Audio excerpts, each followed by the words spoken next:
अरे बड़ी रे पीरात बाड़े इना खरा गोड़ावा हई धनी हमर सुकावा। अरे बड़ी रे पीरात बाड़े इना खरा गोड़ावा हई धनी हमर सुकावार। अरे कैसे के चढ़ी सुइया पहाड़िया फेर दी नजरा एक बार।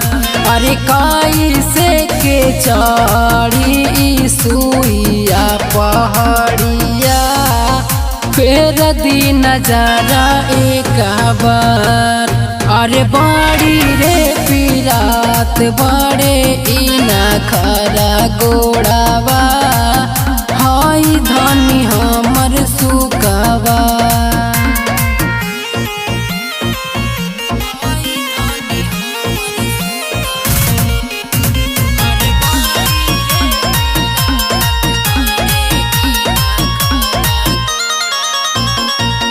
कहरेला दर्शन ईता कैले बाड़ी जीद हो। कहरेला दर्शन ईता कैले बाड़ी जीद हो।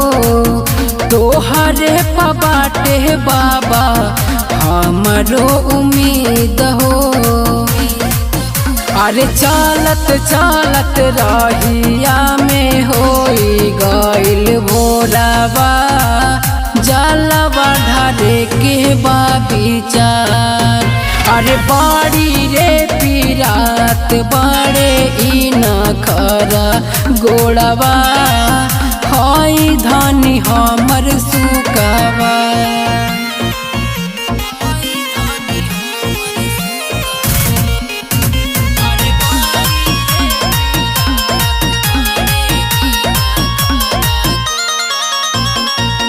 गुलशन दिलीप काहे दोनों हथवा जोड़ जी।